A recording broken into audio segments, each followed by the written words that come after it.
ala alihi washabihi wa mawalah. Amma ba'd. Kita masih pada penjelasan ayat yang ke-246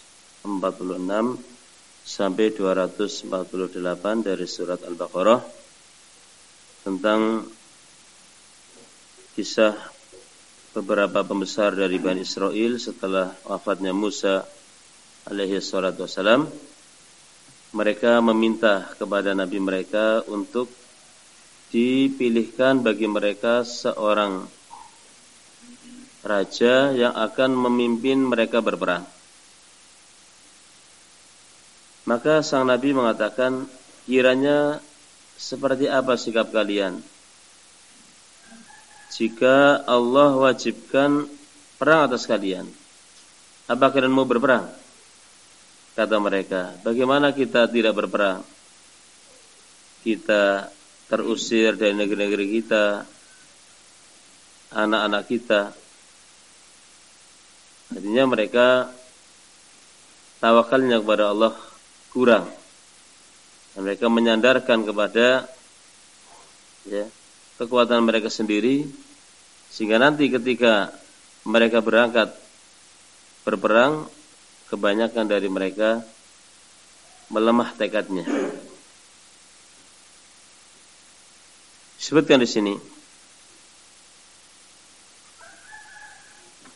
dari tafsir As-Sa'di, sebagian sudah kita sebutkan. Qala lahum nabiyuhum, berkata kepada mereka nabinya, hal asaitum in kutiba alaikumul qitalu alla tuqatilu ay la'allakum tatlubuna syai'an wa huwa idza kutiba alaikum la taqumuna bihi.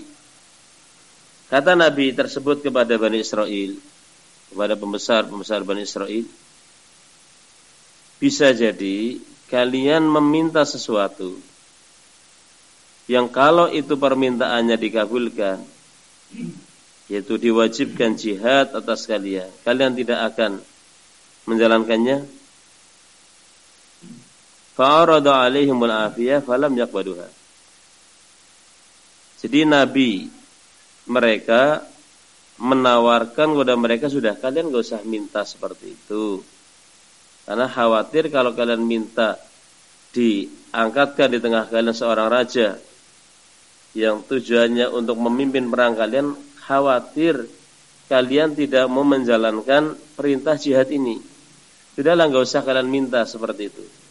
Falam yaqbaluha. Ternyata pembesar Bani Israil tidak menerimanya.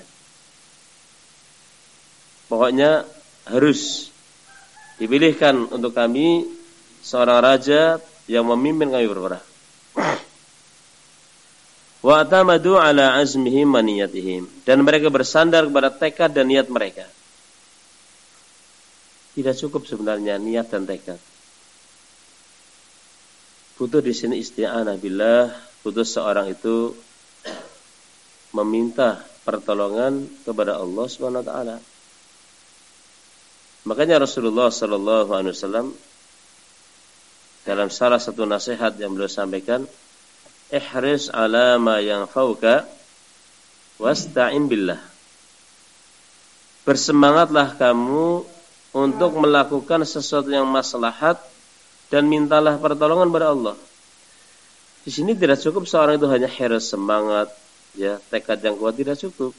Butuh adanya isti'anah billah, butuh adanya memohon bantuan pertolongan kepada Allah Subhanahu wa taala. Ihris ala ma yanfa'uka wasta'in billah. Bersemangatlah kamu untuk meraih sesuatu yang maslahat bagimu dan mintalah pertolongan kepada Allah. Faqalu, mereka mengatakan, wa ma lana alla nuqatila fi sabilillah waqad ukhrijna min diyarina wa abnaina. Bagaimana kita tidak berperang di jalan Allah padahal kita telah terusir dari negeri-negeri kita dan anak cucu kita. Ayu syai'in yamna'una minal qital wa qad ulji'na ilaihi. Hal apakah yang ngalang-ngalangi kita dari berperang? Kami pasti akan berperang. Kami pasti akan berjihad. Sementara kami telah terdesak kondisinya. Bi an ukhrijna min awtanina wa subbiyat zararina, di mana kita telah terusir dari tempat tinggal kita, anak cucu kita juga telah tertawan oleh musuh. Fahada mujibun likaunina nuqatil walau lam yuktab alaina. Kondisi seperti ini mendorong kami untuk berperang walaupun perang tidak diwajibkan atas kami. Lihat, tekad yang membara belum tentu akan terus ada ketika seorang itu melihat kondisi di lapangan. Tekad yang baik atau tekad yang membara bisa jadi redup di saat seorang itu melihat kenyataan yang berat. Ini ketika seorang rasa tawakalnya kepada Allah tidak ada atau berkurang. Tapi orang yang tawakalnya kepada Allah penuh, bersandar dirinya kepada Allah sempurna, maka dia akan menjalankan perintah Allah Subhanahu wa taala dalam kondisi apapun. Di sini menunjukkan bahwa tawakal punya peran yang besar dalam membentuk sikap berani dalam menjalankan perintah Allah Subhanahu wa taala. Dan sikap tawakal yang rapuh, bahkan ketika tawakal tidak ada, maka seorang akan berat menjalankan perintah Allah di saat melihat sesuatu yang dia anggap tidak akan mampu untuk dia jalankan. Fa kaifa ma'anu fardun alaina wa qad hasala ma hasal. Andai kata pun jihad, kata mereka, tidak diwajibkan kepada kami, kami pasti akan berperang. Lalu seperti apa kalau jihad itu diwajibkan atas kami? Sementara sudah terjadi apa yang terjadi, yaitu kami terusir dari negeri kami, anak cucu kami tertawan oleh musuh. Walihada lamma lam takun niyatuhum hasanah walam yuqawi tawakkulahum ala rabbihim falamma kutiba alaihimul qitalu tawallaw fajabunu an qitalil a'da wa dha'ufu 'anil musadamah. Oleh karena ini, tatkala niatan mereka tidak baik dan tawakal mereka kepada Allah tidak kuat, ketika Allah wajibkan perang atas mereka, mereka berpaling. Fajabunu an qitalil a'da. Mereka pun punya sifat pengecut, mundur dari memerangi musuh, dan mereka melemah dari berhadapan dengan musuh. Di sini faedah barakallahu fikum. Seorang muslim dia memohon kepada Allah al-afiyah. Memohon kepada Allah untuk selamat dari ujian, selamat daripada bala. Namun ketika dia harus menghadapi bala, ujian, dia harus sabar. Karena sebagian orang itu kayak menantang. Mana musuh, mana andai kata di hadapan kami sudah kami hantam mereka. Ini ketika musuh belum ada. Makanya Rasul mengatakan la tatamannau liqa'al adu. Fa idza laqitumuhum fasbutu. Janganlah kalian ngarap-arap datangnya musuh. Janganlah kalian ngarap-arap datangnya musuh. Namun jika kalian berjumpa dengan musuh, tegarlah kalian. Atau dalam istilah lain, musuh jangan dicari, namun ketika berhadapan, jangan lari. La tatamannau liqa'al adu. Fa idza laqitumuhum fasbutu. Janganlah kalian ngarep-arep datangnya musuh. Jangan kalian ngarep-arep berjumpa dengan musuh. Namun jika kalian memang harus berhadapan dengan musuh, maka tegarlah kalian. Seperti itu yang kita pinta kepada Allah adalah salamah, keselamatan. Karena belum tentu tekad itu akan terus bulat ketika kita menjalankannya. Ketika ada seorang, dia berdoa seperti ini. Ya Allah, jika engkau memang akan mengadab aku di akhirat, adab saya di dunia saja. Allah kabulkan, dia sendiri yang minta. Dia sendiri yang minta, ya Allah, kalau memang engkau akan adab saya di akhirat, adab saja di dunia. Lihat, adabnya gak terlalu besar. Tapi bagi orang ini dan bagi yang lainnya sudah gak karuan. Allah jadikan dia tidak bisa kencing. Wah, dia guling-guling, dia teriak sana kemari. Ini salah ya seperti ini. Orang kalau memohon pada Allah itu al-afiyah fid dunya wal akhirah. Minta keselamatan di dunia dan di akhirat. Jangan istilahnya seorang memaparkan dirinya kepada bala, kepada ujian, kepada hal-hal yang tidak baik. Makanya ketika sahabat Abu Bakar As-Siddiq radhiyallahu anhu datang pada Rasulullah alaihi salatu wasallam, "Wahai Rasulullah, inna syariat al-Islam qad kathurat alayya." Sungguh syariat Islam telah banyak ya saya ketahui. Ajarilah saya satu doa yang saya baca. Kemudian Rasulullah alaihi salatu wasallam mengajarkan kepada Abu Bakar doa yang ya jami', doa yang simpel, lafadznya sedikit tapi mencakup. Yaitu diperintahkan untuk memohon pada Allah al-afiyah wal maghfirah fid dunya wal akhirah.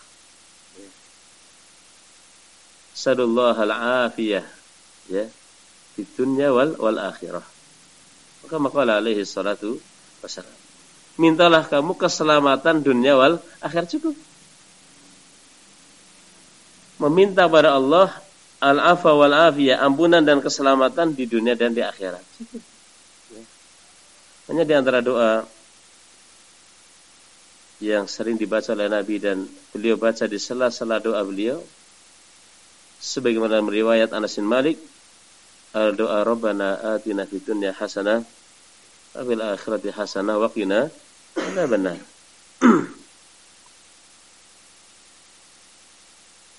Falamma kutiba alaihimul qitalu tawallaw. Tatkala diwajibkan perang atas pembesar-pembesar Bani Israel, yang mereka sendiri yang memintanya, seolah-olah tekad mereka saat bulat, namun di saat tawakal mereka kepada Allah kurang. Tawallau, mereka berpaling.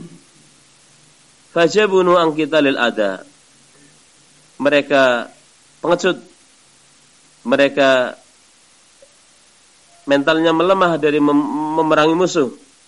Wa da'ufu anil musadamah, dan mereka melemah dari ya konfrontasi dengan lawan. Wa zala ma kanu azimu alaihi, dan hilanglah apa yang pernah mereka niatkan secara kuat untuk melakukannya. Hilang sudah. Sini barakallahu fikum ada faedah. Seorang ketika dia ada tekad untuk melakukan kebaikan, segera, jangan menunda-nunda. Ketika seorang ada tekad untuk berbuat kebaikan dan ada kesempatan, segera lakukan. Karena Anda jika ada kesempatan untuk berbuat baik, kemudian Anda menunda-nunda, akan sekian banyak rintangan di hadapan Anda. Yang pertama, ketika Anda menunda-nunda kebaikan, padahal Anda bisa menjalankannya, nanti tugas akan bertumpuk-tumpuk. Tugas akan bertumpuk-tumpuk sehingga Anda tidak bisa menjalankan secara optimal. Ya. Atau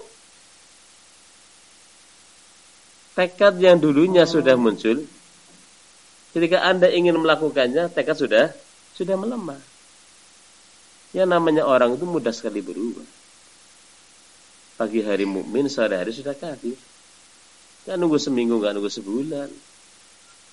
Sebagaimana sabda Rasul, yusbihur rajulu mu'minan yumsi kafiran. Pagi hari predikat dia, status dia masih mukmin, sore hari sudah kafir.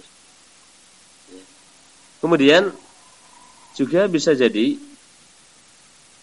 tekad mungkin masih ada, tugas tidak terlalu banyak, namun ketika dia akan menjalankannya, ajal telah menjemput, kematian telah datang, lewat dari Anda kebaikan, dan keadaan Anda ya bisa menjalankannya.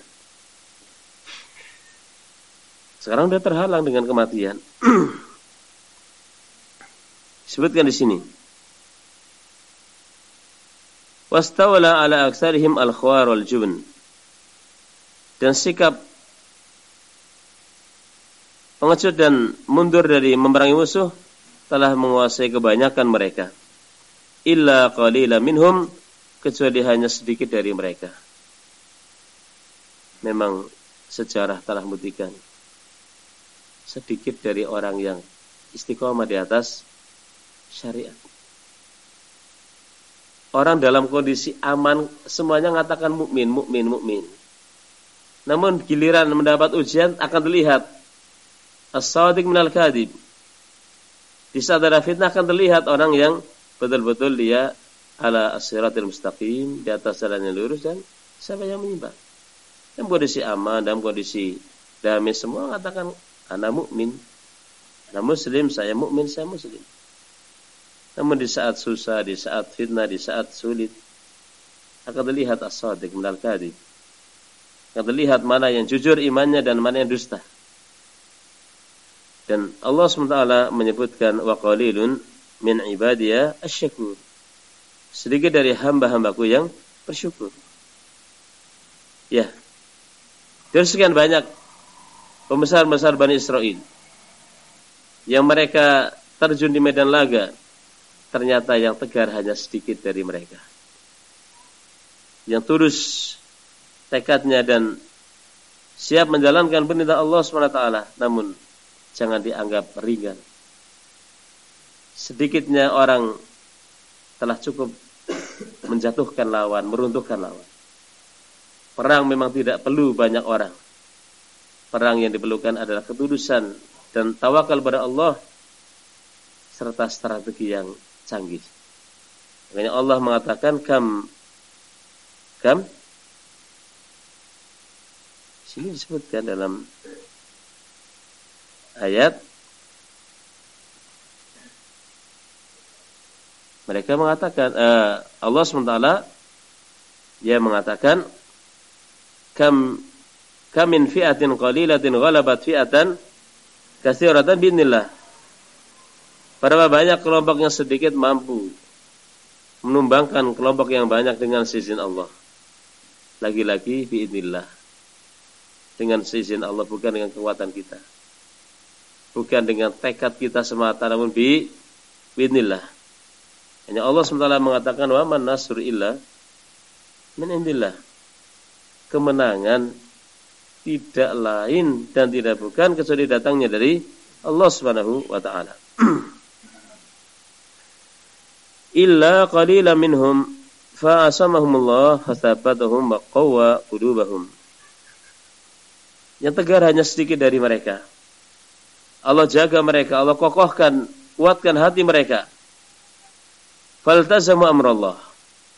Mereka pun tetap memegangi perintah Allah. Wa wattanu anfusahum ala muqara'ati a'daihi. Dan mereka memantapkan jiwa mereka untuk berkonfrontasi dengan musuh-musuhnya. Seperti itu. Al-haq fi kulli waqtin wa zaman. Setiap waktu, setiap zaman, mereka senantiasa menjalankan perintah Allah, apa mereka sedikit atau banyak. Di saat mereka dimusuhi oleh masyarakat atau mereka disenangi oleh masyarakat, mereka tidak akan berubah ya dari perintah Allah. Amma baddalu tabdila. Mereka tidaklah merubah. Apakah karena dipuji kemudian mereka berubah? Apakah karena dibenci kemudian mereka goyah? Tidak. Selama ini adalah perintah dari Allah, orang mau memuji atau orang mau mencela enggak urusan. Karena ridha Allah, keridhaan Allah itulah yang dituju. fahazu syarafad dunya wal akhirah. Dengan sikap tegar seperti ini mereka memperoleh kemuliaan dunia wal akhirah. Ya, di tengah-tengah Raja Talut ternyata seorang prajurit yang sangat tangguh, yang sangat kokoh imannya. Dengan seizin Allah SWT, dialah yang menumbangkan, kencokakan, ya, Raja Jalut yang zalim. Dialah Nabi Daud alaihi salatu wassalam. Nabi Daud ya masuk waktu itu pada pasukan Talut dan mampu membunuh, ya, menumbangkan apa? Jalut dengan seizin Allah Subhanahu wa taala. Wa ma aktsarahum wa dzalamu anfusahum wa taruku amrullah. Betapa banyaknya orang seperti itu jenisnya, orang-orang yang tadinya tekadnya membara, namun ketika ya dihadapkan kepada perintah, mereka apa? Pengecut, mereka mundur. Samalah dengan sebagian orang. Saya kalau punya uang 50 juta saya sudah ini tak, ya masjid ini saya kasih, yang ini saya kasih. Ini ketika fulus belum ada di tangan. Namun ketika fulus sudah di tangan 50 juta, terlihat semua kebutuhan. Saya belum punya kulkas, saya belum punya mobil, saya belum kurang malah. Jadi orang kalau mau beramal jangan nunggu-nunggu seperti itu. Ada ngamal seperti itu. Kalau menunggu kaya, mungkin saya mati belum kaya. Orang kalau kaya infak wajar. Tapi orang kalau dia miskin dia infak, ini baru namanya infak.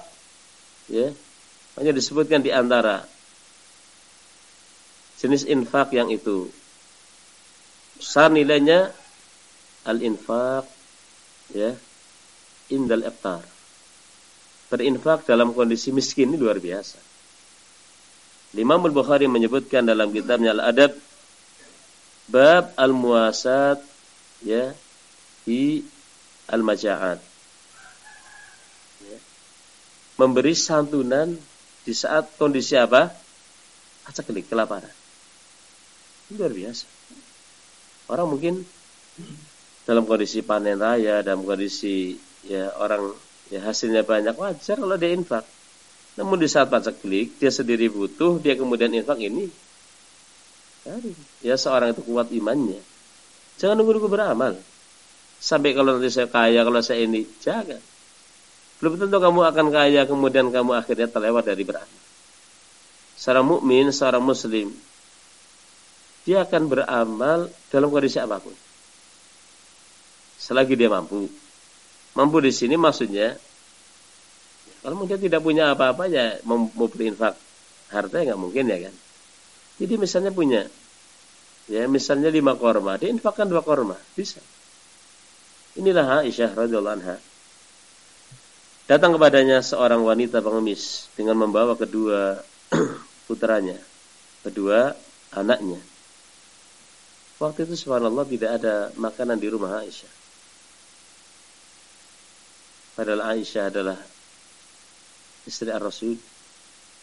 Tidak ada makanan, kecuali hanya 3 buah korma. Dalam kondisi Aisyah sendiri butuh, kondisi bahan makanan ya hanya seperti itu, namun Aisyah radhiyallahu anha dia memberikan semuanya kepada pengemis tadi.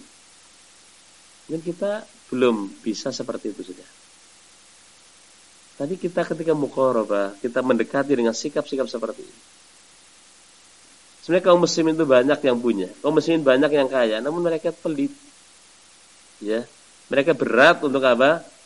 Meluangkan waktunya untuk mempelajari agama, pelit untuk ya dengan tenaganya untuk membantu al-haq, pelit dengan hartanya untuk membantu sesuatu yang baik. Kalau orang-orang kafir mereka itu semangat untuk memperjuangkan kafirannya, kenapa kita enggak semangat memperjuangkan Islam kita? Orang kafir kata Allah, yunfiquna ambalahum yasuddu an sabilillah. Orang-orang kafir mereka menginfakkan hartanya untuk ngalang-alangi orang dari jalan Allah. Ini orang kafir rela mengorbankan harta bahkan nyawa sekalipun untuk fisabilillah tauhid, ya dalam membela kebatilan mereka. Wa aina alul haq? Di mana ahlu al-haq. Falihada qala, oleh karena Allah SWT mengatakan wallahu alimun bidzalimin, dan Allah Maha tahu terhadap orang-orang yang zalim.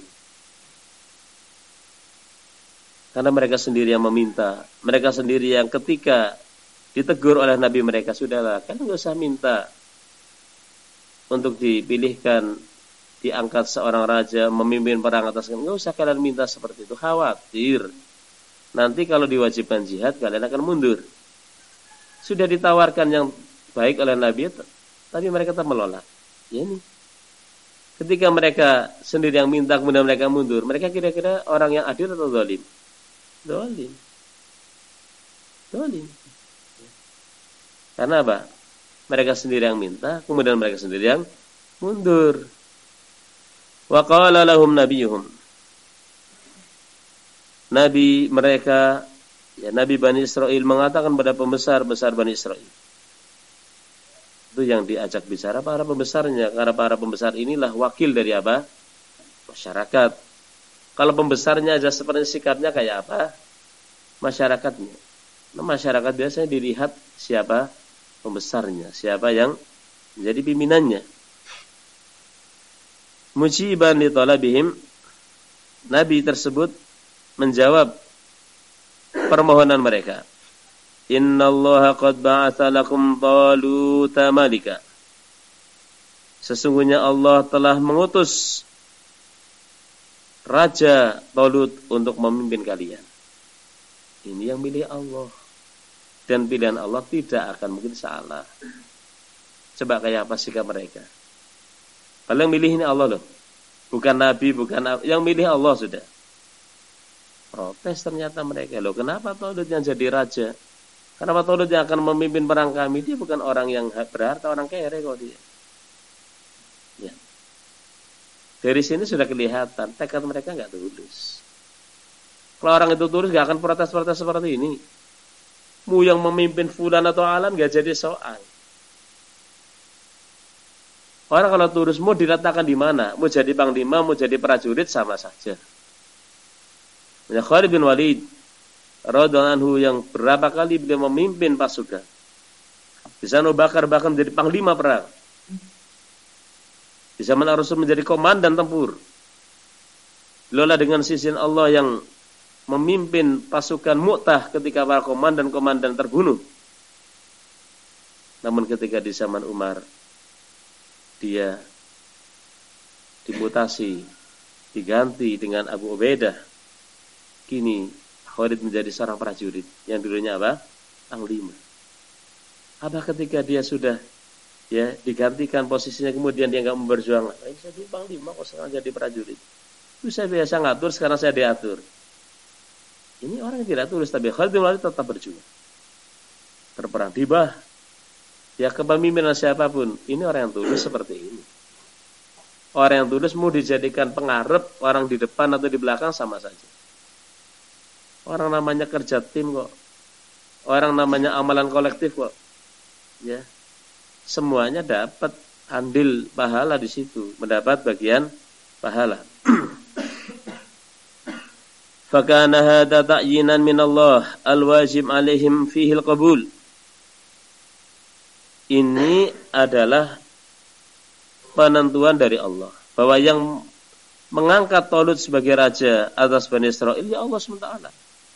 Yang kewajiban mereka Bani Israel yang menerima wal inqiyad wa tarkil i'tirad, tunduk dan tidak mengkritik, tidak apa? Ya tidak ya protes. Walakin abau illa ayataridu. Akan tetapi mereka menolak kecuali mereka ya protes. Artinya mereka protes kepada nabi mereka. Ini sudah alamat. Orang kalau dari awal udah protes biasanya nggak tulus. Sebagaimana ketika Rasul alaihi salatu wasallam membagi harta rampasan perang. Ternyata ada seorang bernama Dzul Khaisar At-Tamimi, cikal bakal orang Khawarij, protes pada Rasul. Ya Rasulullah, idil, ittaqillaha wa'adil. Wahai Rasulullah, bertakwalah kepada Allah, beradillah kamu. Ini pembagian nggak benar ini. Ya, kalau Rasul diprotes, yang lainnya kayak apa? Kalau dia ragu dengan kejujuran Rasul, siapa lagi akan jujur? Makanya Rasul mengatakan, ala ta'manuni wa ana aminu man fis sama. Kenapa kalian tidak percaya kepadaku? Sementara yang di langit saja percaya kepadaku. Ini Allah. Turun kepadaku wahyu di waktu pagi dan petang.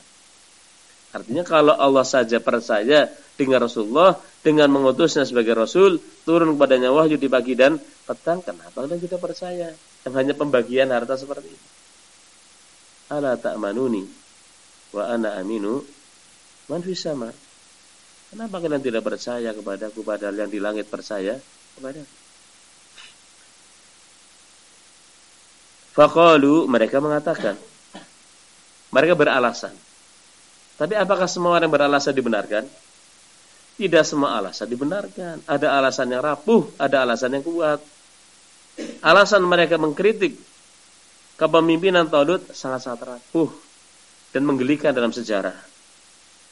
Ya, jangan sampai kita mengucapkan ucapan yang akan tertulis sepanjang masa yang menjadi bahan tertawaan, ya, oleh manusia dari waktu ke waktu. Jangan sampai kita punya sikap yang menyimpang kemudian menjadi, ya, pelajaran bagi orang yang datang setelahnya, bahwa ini orang menyimpang, ini orang yang, ya, telah mengotori sejarah hidupnya. Jangan sampai, ya, ucapan mereka terus terekam dan dibaca dari waktu ke waktu. Alasan mereka seperti ini. Anna yakunu lahul mulku alaina wa nahnu ahaqqu bil mulki minhu wa lam yu'ta sa'atan minal mal. Bagaimana dia Talut akan memimpin kami? Padahal kami lebih berhak memimpin daripada dia. Dia orang yang tidak diberi harta yang luas, orang kere. Lihat, di satu sisi mereka sombong, yang membanggakan diri mereka, sisi lain mereka apa? Menjatuhkan orang ini sombong yang seperti ini.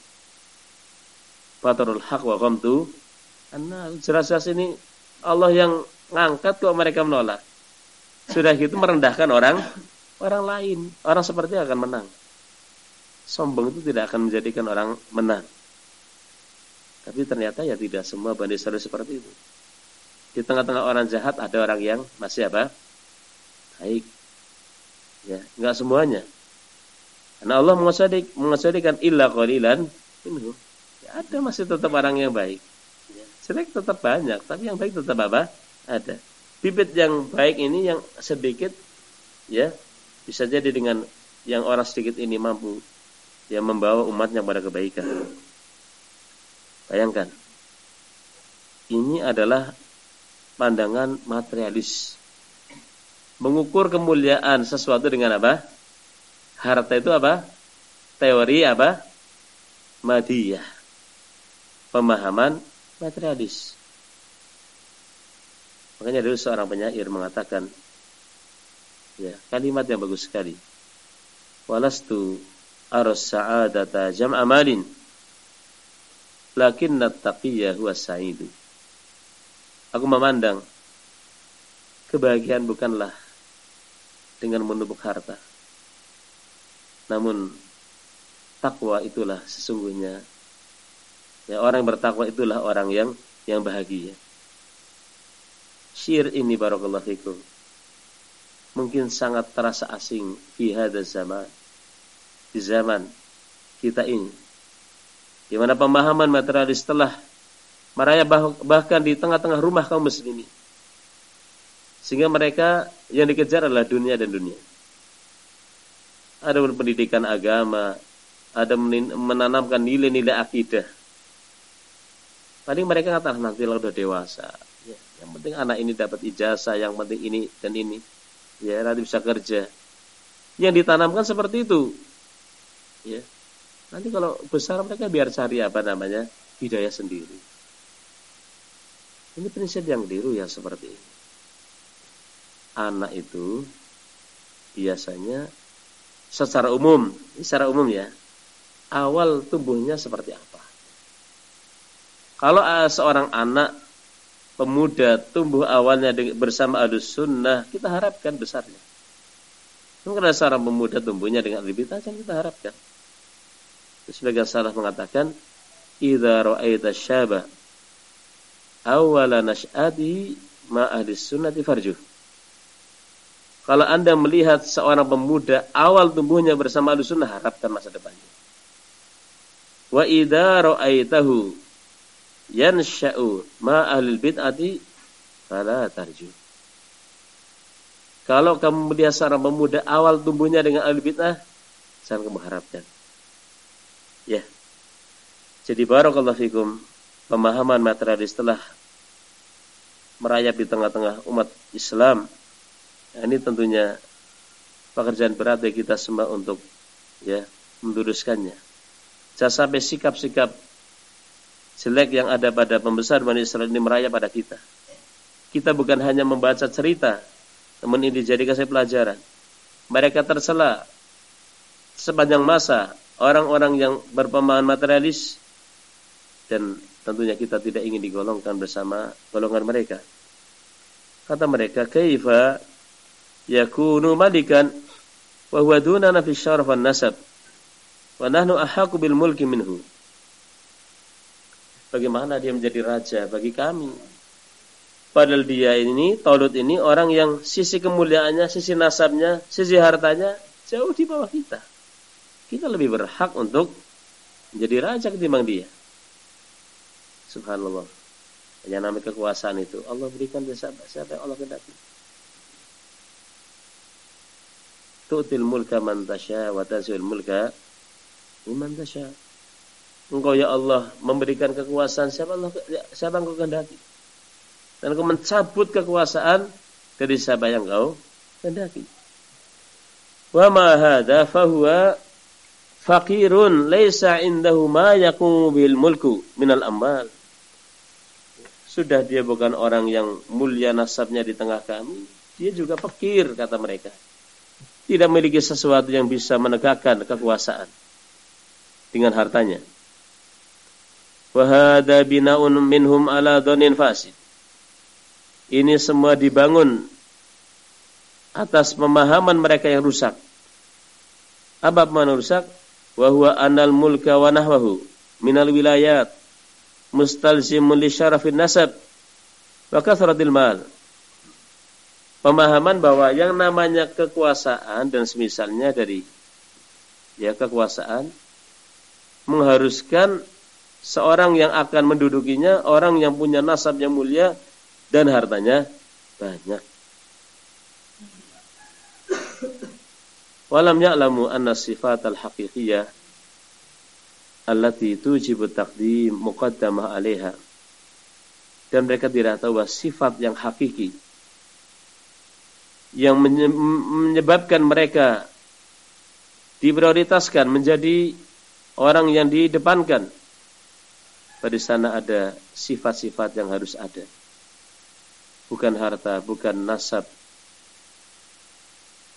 Falihada qala lahum nabiyuhum. Oleh karena ini Nabi mereka mengatakan, mengulangi, innallaha astafa alaikum. Innallaha astafahu alaikum. Allah lah yang memilih dia untuk memimpin kalian. Mau apa coba? Kalian yang minta, kemudian Allah pilihkan, mau apa? Kan mau tunduk, kan mau mengkritik, ya. Innallaha astafahu alaikum. Allah yang memilih dia untuk memimpin kalian. Nanti akan disebutkan. Kenapa Allah pilih? Ada kriteria memang, bukan asal pilih. Falazimakum al-inqiyad bidzalik. Kalau memang Allah yang memilih dia untuk memimpin kalian, wajib atas kalian untuk mentaatinya, tunduk padanya. Wa zadahullahu bastatan fil ilmi wal jismi. Dan Allah memberikan keluasan kepada Talut dari sisi ilmu dan tubuh yang kuat. Ini barakallahu fikum menunjukkan fadlul ilmi, menunjukkan keutamaan ilmu, dan bahwa sultanul ilmi, kekuasaan ilmu ini mengalahkan kekuasaan yang lainnya. Ada seorang raja, seorang khalifah, dia berkata di hadapan para pembesar negara. Bahwa semua apa yang saya cita-citakan terwujud semuanya kecuali hanya satu. Saya kepengen seperti seorang Syekh Al-Hadis yang di sisinya para murid-muridnya yang kalau mengajak bicara gurunya mengatakan ya Syekh Hafizakallah, ya Syekh Rahimakallah. Ingin kayak gitu. Pada satu hari mereka para pembesar negara datang membawa pena, membawa pulpen, membawa pena, membawa kertas, menunggu ya apa yang akan disampaikan oleh sang raja, sang khalifah. Kalau ingin mewujudkan cita-cita raja, ibaratnya mereka siap jadi alul hadis muridnya, yang khalifahnya jadi syekhnya.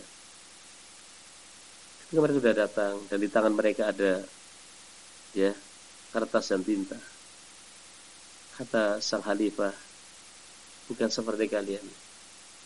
Hum ad-danisah thiyabuhum al-musyaqqaqah afahum warjuluhum. Bukan kayak kalian. Kalian itu necis. Kalian itu ya penampilannya apa? Necis. Mereka ini orang yang lusuh pakaiannya, orang yang pecah-pecah bibir dan kakinya. Al-hadis. Bisa kalian meniru mereka. Ya. Dahulu duduk di majelis al-hadis. Jamaah kurang lebih 40.000 orang. Di zaman belum ada speaker. Belum ada pengeras suara. Mana pernah di zaman itu ya misalnya seorang penguasa, seorang ya raja, pasukannya sebesar itu ya. Artinya ini luar biasa.